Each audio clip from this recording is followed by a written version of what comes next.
back. Couple things. First of all, this won't get posted till after Easter, so I hope everyone had a really nice holiday weekend. And happy Easter.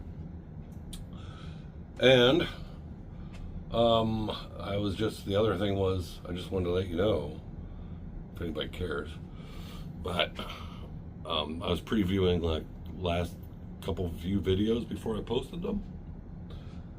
I think I'm probably getting out of the picture here. Back up. So I was previewing these videos, and like this darn device must be the most sensitive microphone ever, because I'm listening to the video in case I need to edit or anything, and I'm like, I don't really sound like that in my breathing. It's like I'm on a machine, or I'm wheezing and stuff. I'm like, I don't do that. So that thing is like crazy good. It sounds like Darth Vader talking.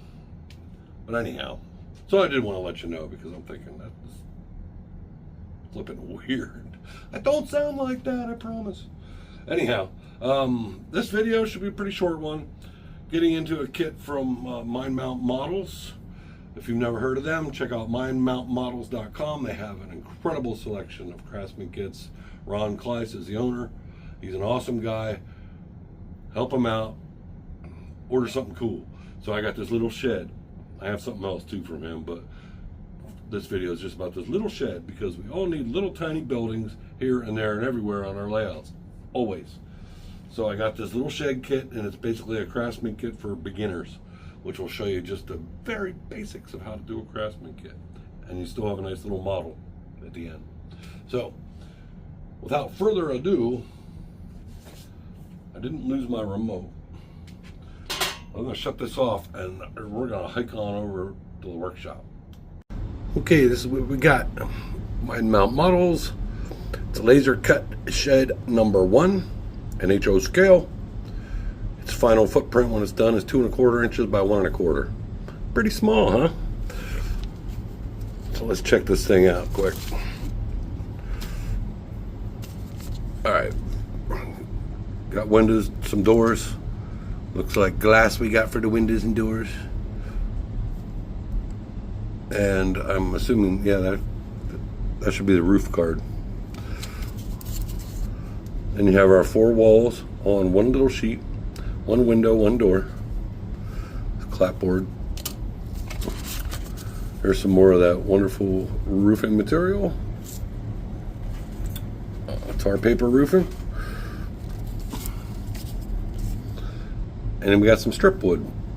Looks like 3 pieces. Big one's used for bracing, and 1 probably for corner trim. Alright. See what this thing looks like here, or can look like. This is other sheds that they have available you can order off their website. This one's pretty cool. It has like a greenhouse attached to it. See it down there? This one has like a little bay. You could put maybe, I don't know if it's deep enough for like a full-size car, but probably deep enough for like a tractor or something. The red one I'm talking about. So he has a bunch of sheds. Check them out if you just need a little tiny shed building. I always need lots of them. Here's the instructions.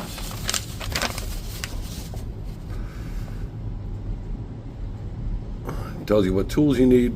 He does a great job with his instructions, even on the most complicated kits. Tells you what kind of, tools and supplies you need. Gives you some hints about pre-assembling, like check for any missing pieces, damaged parts, etc. If you end up with something like that, email him. He'll send you one right out in probably the U.S. Postal Service. And then how to paint it, or how, if you want to paint it. And what to do about the trim around the door openings.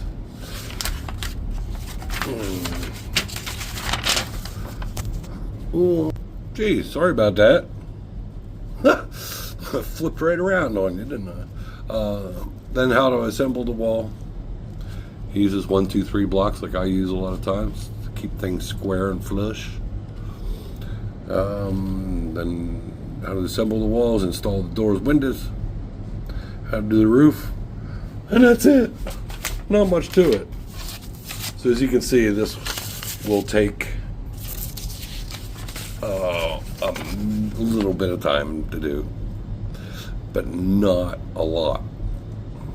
So I'm going to get started on it, and I'm not going to go through each step of the process exactly in detail, but I'll show you each step because there is only so many steps in this thing. So like, I'll do it and then show it to you, do something else, show it to you, do it, I guess. So there's scale rulers he's got. Bar Mills does that too with their kits. They have those scale, in case you don't have one, which if you don't, really get one. Get one. He doesn't have any for N scale on here, but mine does. There's the HO and S on that side. You flip it over, you got N gauge. Oh, I think O's on here too, yeah.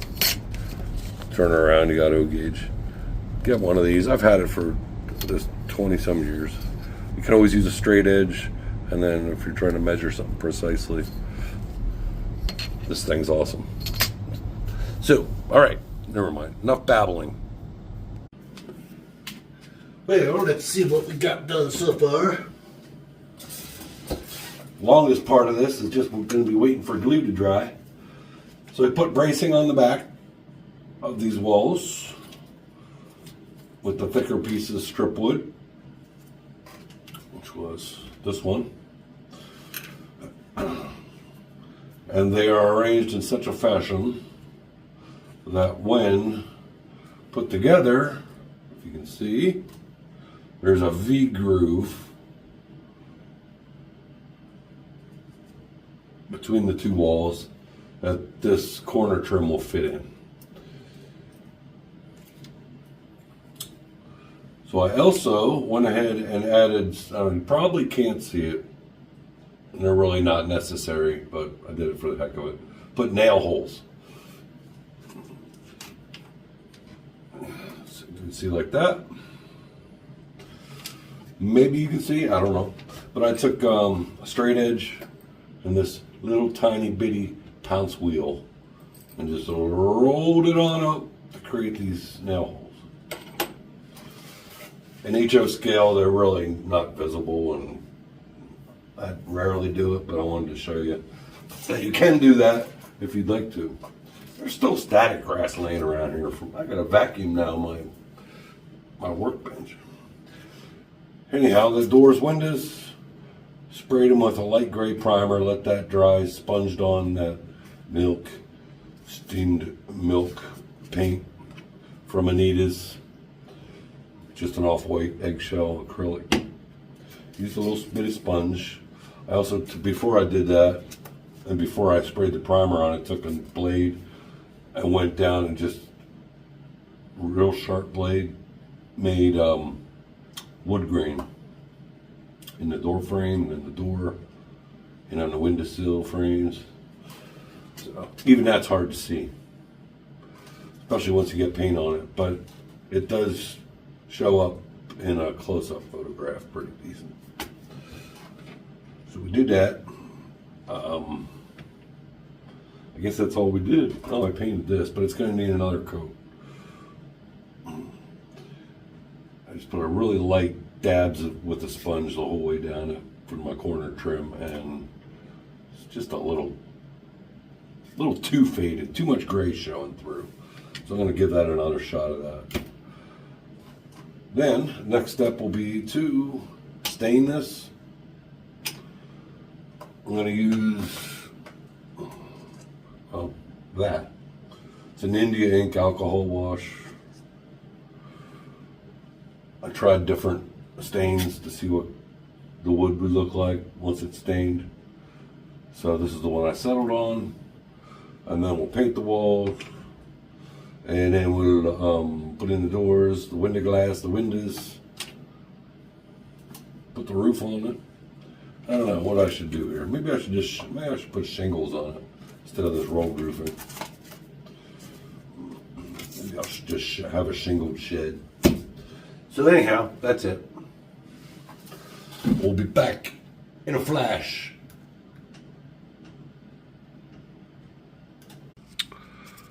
Alrighty, we got this painted up. Decided to go with blue white trim. I used blue, the same white, that steam milk, and then this blue is called nautical blue. Just used a sponge, put it on, make it look like it's peeling, faded. Got the door handle painted up.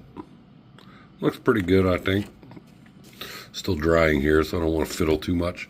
But I painted the inside black, just because this window you can see through. If you would see through, you would see the white, or I mean the light wood on the back wall from it, and that would look kind of silly. So I just painted it black, so if you're trying to look in the window, you're not really going to see anything other than blackness. When doing these kind of kits with clapboard, careful that you get the clapboards facing the right way. It's hard to do on that end piece there because it's square and there's no window to guide you or no door.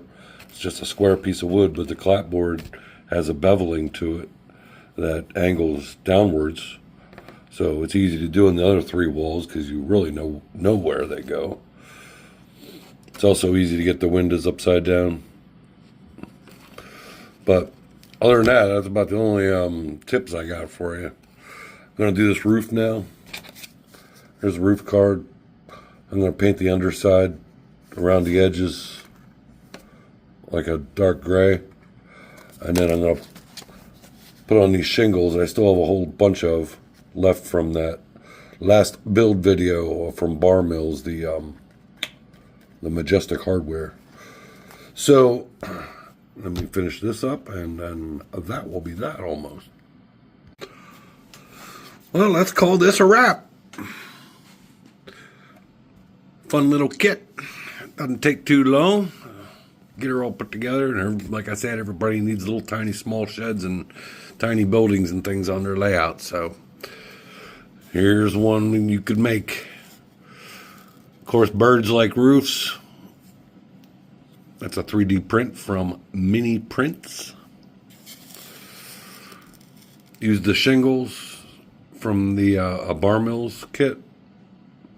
Not the rolled roofing that came with it, although you could use that easily as well.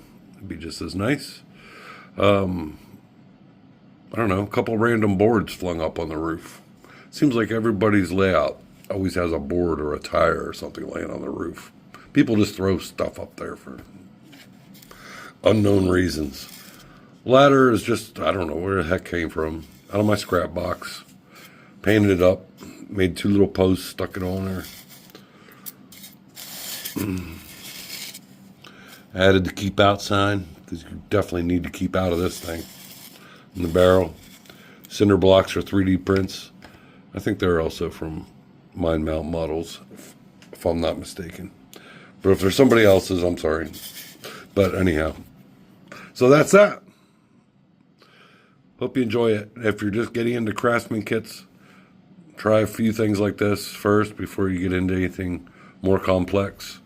It'll give you the feel of how the wood reacts to paint and stains and the glues and the bracing that you got to use so it doesn't warp. How to do various kinds of roofing materials. So kits like this are relatively inexpensive.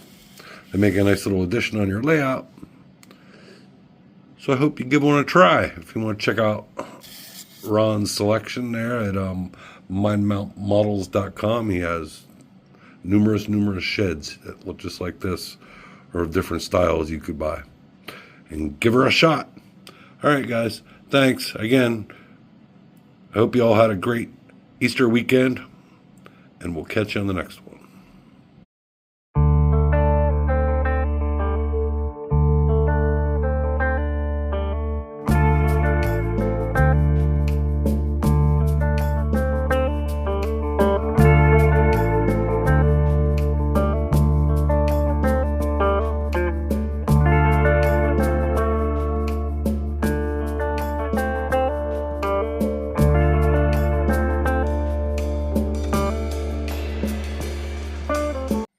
So there we go.